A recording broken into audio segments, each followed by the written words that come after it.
Hey everybody, just making sure you guys can hear me, and we will jump right in.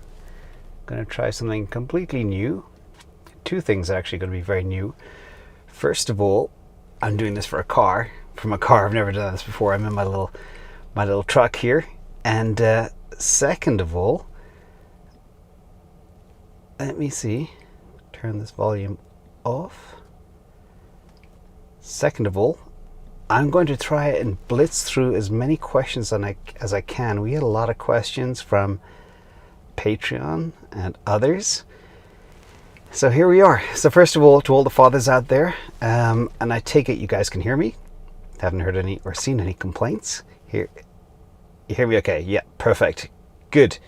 I'm trying to get these done earlier as possible for our people in Europe as well, so they don't have to stay up till midnight to see.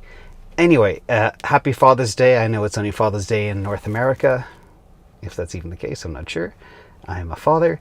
And all you great fathers as well who are great providers. And I'm very impressed with how many of you are looking for the welfare of your family and the future welfare of your family by investing. So big thank you to that. And again, of course, as well, this is edutainment, not investment advice. We're going to cover a lot of stuff. And I'm going to start with David R. So David R had a very interesting question. And I hope my air conditioning isn't sounding, it's about 109 degrees outside. Given the manipulation and underperformance of gold over the years, is the likelihood that institutional money will lead to similar distortions of Bitcoin and crypto in the future? So this is a super interesting question, and I'll start by first of all explaining a little bit for those who may not know is how the Goldman Sachs and the JP Morgans of the world actually manipulated gold in the past. So what they did was typically, as a greedy manipulator, you can use different types of tools. Now, what they typically did was they sold uncovered shorts on things like COMEX, which sometimes are referred to as naked shorts. That's what I call them. And what they do is try and manipulate the markets by scaring the market, by putting these big positions in there. And they secure those big positions by buying deep out in the future contracts. So in case the price does spike up, their shorts are protected. But people get rattled. And the same thing is happening in the crypto market. So as I mentioned to you all as well, we saw huge positions, big short positions of $18,000 strikes for Bitcoin. But they cost 1/4 of one Bitcoin to buy. So they're very, very cheap. And this is how you rattle the market. Everybody sees, oh my God, somebody's making a big bet that Bitcoin's going to $18,000. And it freaks everybody out and it shakes the retail hands loose. So always think big picture. Don't get rattled by the manipulators. So David R., in answer to your question, yes, this will continue to happen because they have the same tools available. They have the ability to do naked shorts, the ability to protect themselves with futures, the ability to cover, etc. So again, these games will continue, but you just have to have your plan, understand the big game, the macro backdrop, and everything else. Now, there is one advantage that crypto and Bitcoin have over gold, is it's a lot more transparent. So you can find exactly what's going on and who's doing it and who's moving stuff around. So from that perspective, it's a little bit better and a little bit easier, but I expect those games to begin. So the next question was from Jenny W. I'm just going to read this briefly here. I'd like to get your opinion on the apparent rash of attacks involving Binance Smart Chain. Is it actually worse than usual? Is it a big enough problem to avoid DeFi? And I think you mean by that is avoiding DeFi as a category of investment itself. So first of all, a quick recap for those who may not be aware. I put together a Binance video because I saw some grumblings, heard a lot from members on Patreon that the money was frozen in places like UK, Australia, United States, sometimes for 2 months or more. They were locked out of their accounts or were unable to withdraw. And then there's a whole bunch of other stuff. Just Google Binance and you'll uncover a bunch, or watch my video. I summarized the 20 things that I came across. But this Binance Smart Chain has become the epicenter of DeFi crime recently, with protocol after protocol falling victim to hackers exploiting the weak system design. So they put it together very quickly and it was adopted very fast, and that's all good. But sometimes when you do things fast, you can have bugs or weaknesses in the actual code itself, and this is what people are using to abuse the platform, especially with things like flash loans. And I won't go into detail what flash loans are, but you can Google that. It's pretty easy. But it's like artificially creating a run on the bank. Anyhow, there have been greater than 8 flash loan hacks recently on the Binance Smart chain. I believe some names you might remember, Pancake Bunny, Cream Finance, they all have funny names, B-Earn, Bogged Finance, Uranium Finance, Meerkat. SafeMoon is in there. A lot of people ask me to look at SafeMoon. I don't, for many reasons, but one day I'll have a look, but I have too much to do right now, so I need to use my time and focus on the best investments, not the riskiest investments. Spartan Protocol, BurgerSwap is in there as well. Now, it goes to show that blockchain and smart chains are really hard to build and very, very hard to secure. And this is why I'm so bullish on Ethereum. It's been up there for a long time and it's been solid for a long time.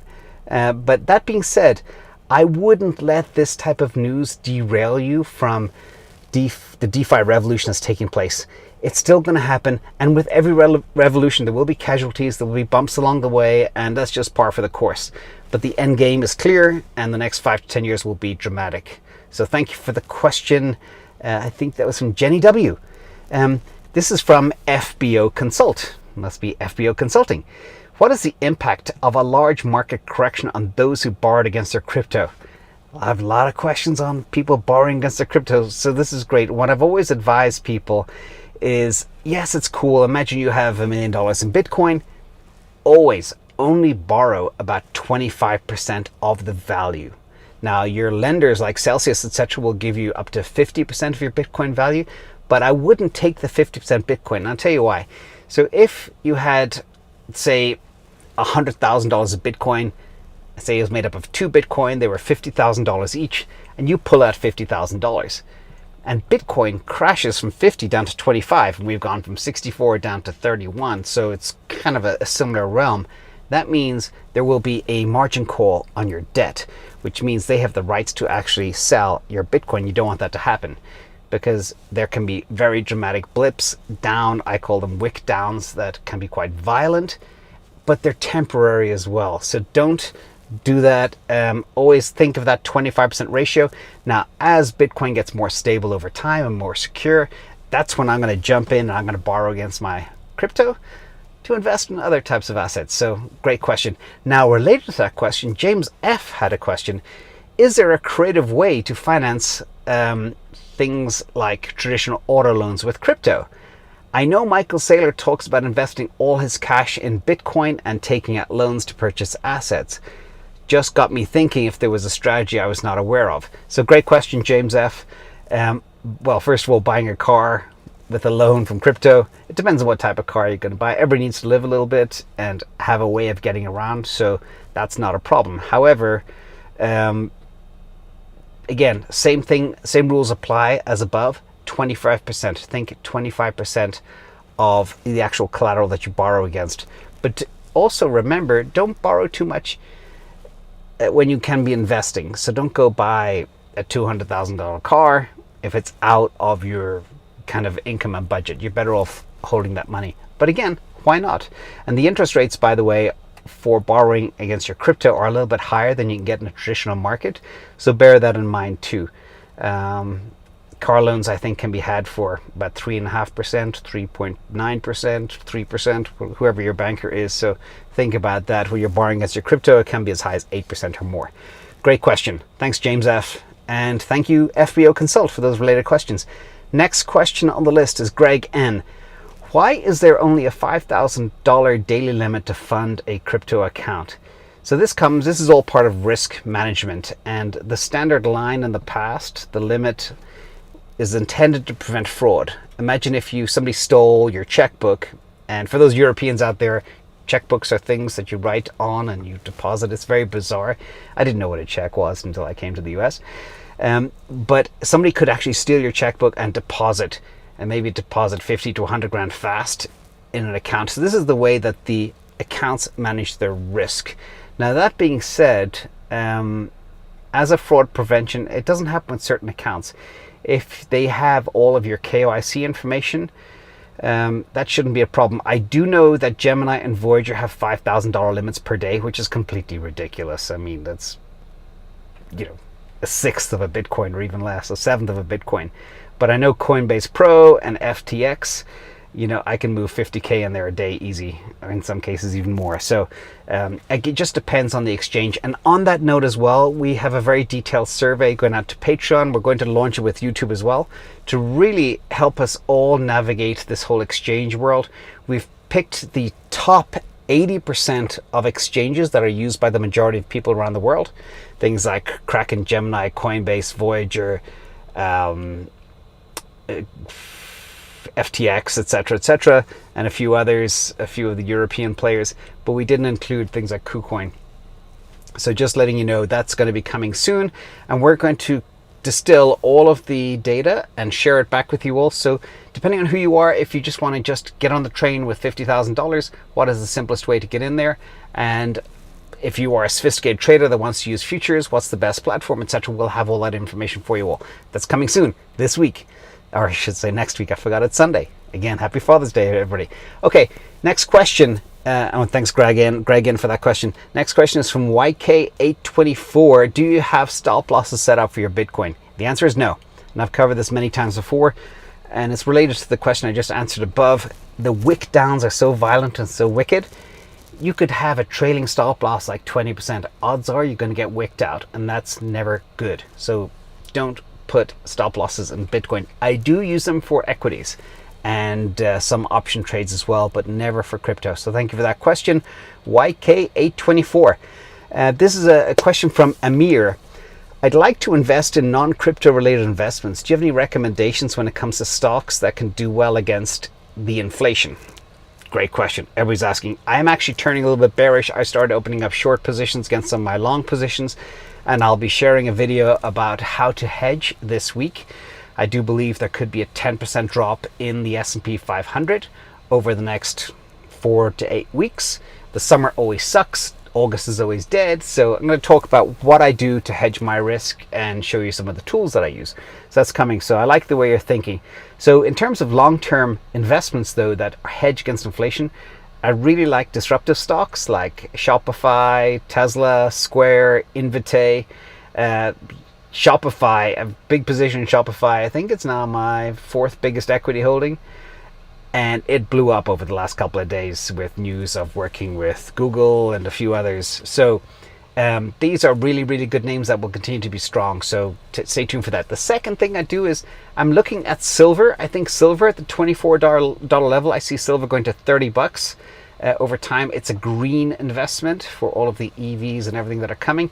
And the other thing, the third thing, and I don't want to scare anybody with this, but the Chinese digital yuan is coming fast and furious. And I believe that's going to become more widely adopted in the world. And I think that's actually also going to help some of the Chinese stocks. So I do like certain Chinese stocks, despite all of the stuff that people may hear.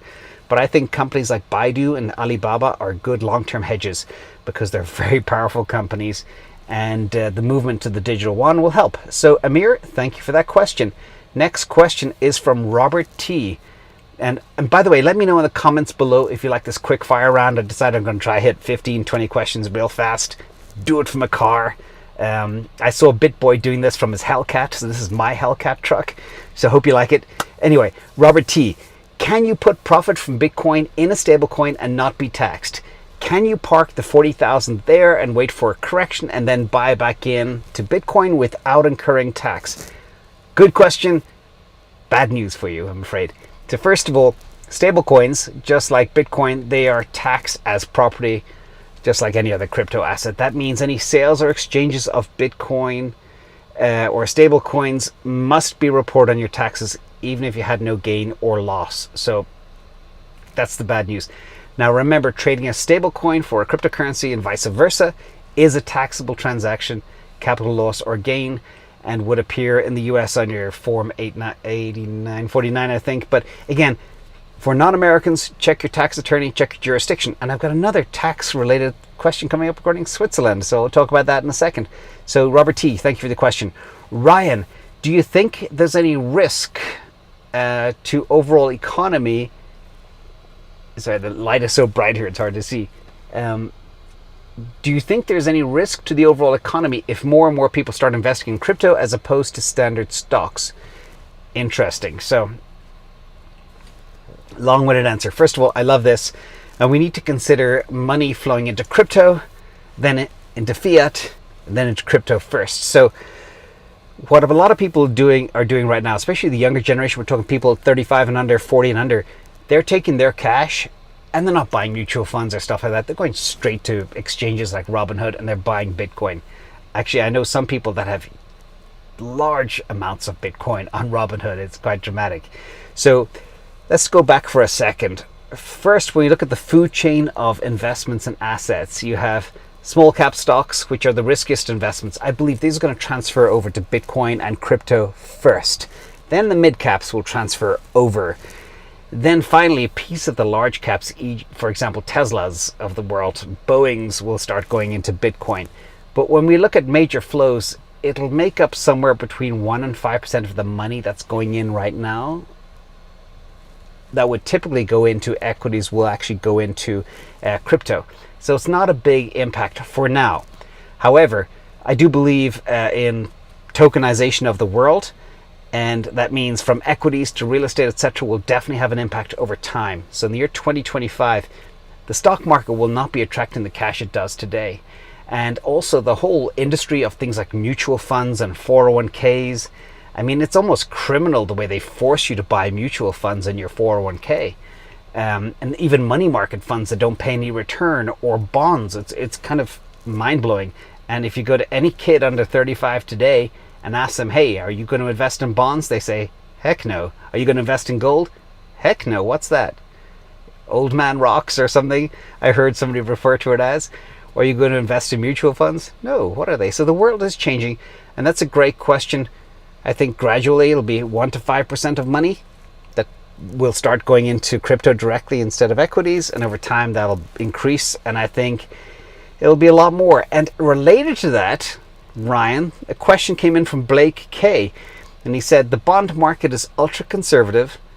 Is it realistic that even 1%, not to mention 10%, would even transfer into Bitcoin?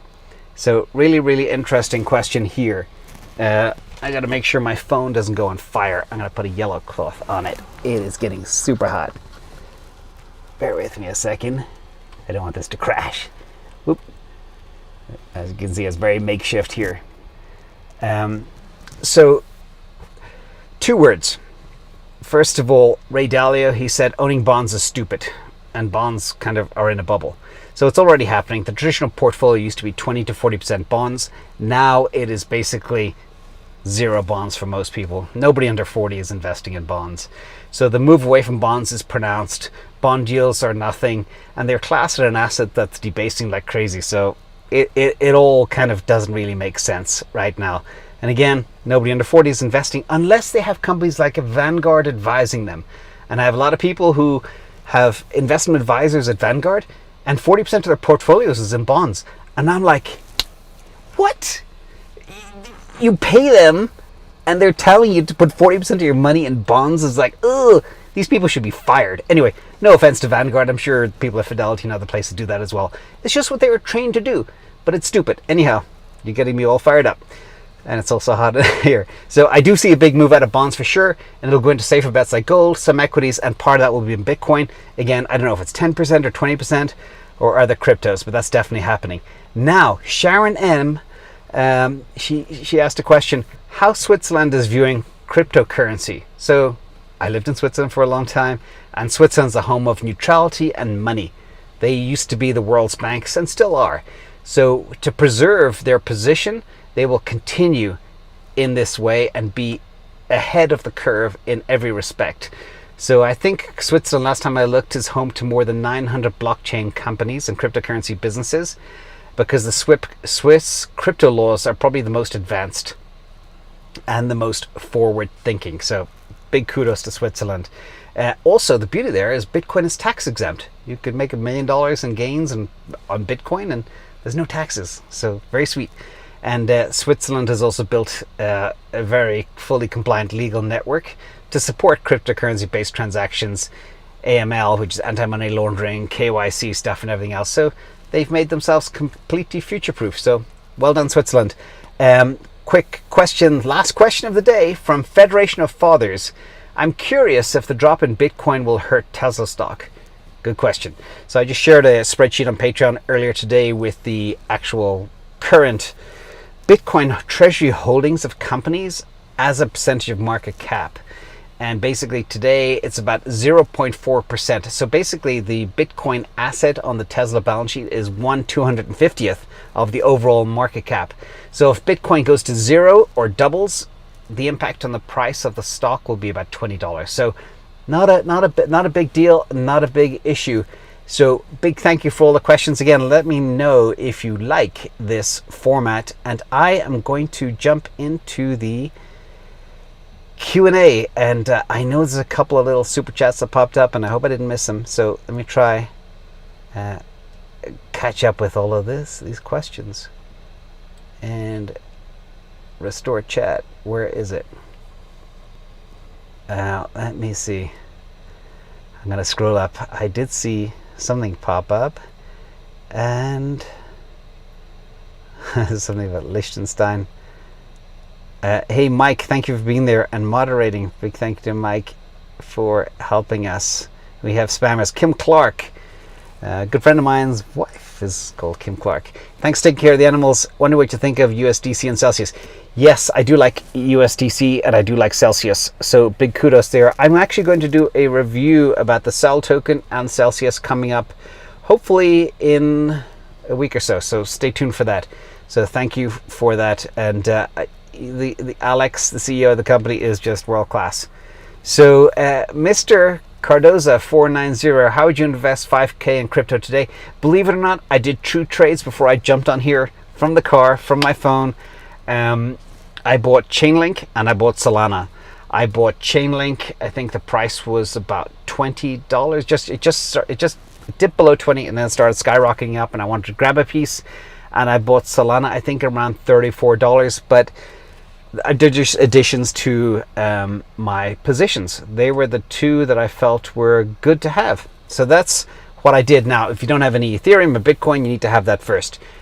But literally, I blew 5k on these two just a few minutes ago. So I haven't had time to report that on Patreon yet, but I will when I get out of the car. It's hard to juggle so many balls in the air. So from Fabiola Biggio, Robert Kiyosaki says not to buy silver on ETFs. Exactly. Buy silver in a straight format. Very, very important. Buy it direct. Don't buy ETFs. So let me see. I think I got a big chat come in. $10. We didn't sponsor an animal this weekend, so that is coming. But we didn't find one that fits. But more are coming. And if we keep sponsoring every weekend, it'll be a lot. So Mark Gettner, big thank you so much. What do you think of July 19th Grayscale giant Bitcoin unlocking on price action? So what they're trying to do, this is a great question. I've been looking at this. I'm theorizing here. First of all, Bitcoin are unlocking a big chunk of Bitcoins, which is very similar to a big chunk that Michael Saylor actually needs to buy. I don't know if it's a coincidence or not, but that could be a nice OTC transaction for them. But what it'll do, it'll reduce the amount of discount that's available on GBTC. So if you get a chance early Monday morning, and if GBTC is still selling at a 15% discount, I recommend try getting a little bit. I'm going to turn up the air conditioning in this car just a touch more. I hope it's not too noisy, but it's getting hot in here. Happy Father's Day. Yes, thank you, everybody. What car are you in? I am in my pickup truck. It is a 7-seater with white seats. And for those of you who know, it's a Tesla. How do you think ETH, this is a question from Shoeless Joe. Got to get you some shoes, Joe. Send me a message and I'll get you all the shoes you want. How do you think ETH 2.0 will impact the market? I think it'll be very good for the market, both in terms of gas fees, scalability, ETH burning, buying. Like, I was deciding whether or not to buy Chainlink or Solana or ETH, but I've got already a very, very large position in Ethereum, and I just didn't need any more. But I was tempted to buy at 21.50 today. If you don't have any, that was a crazy good price.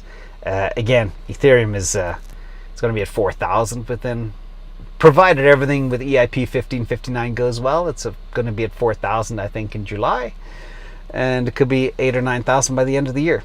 So yeah, more air conditioning for sure.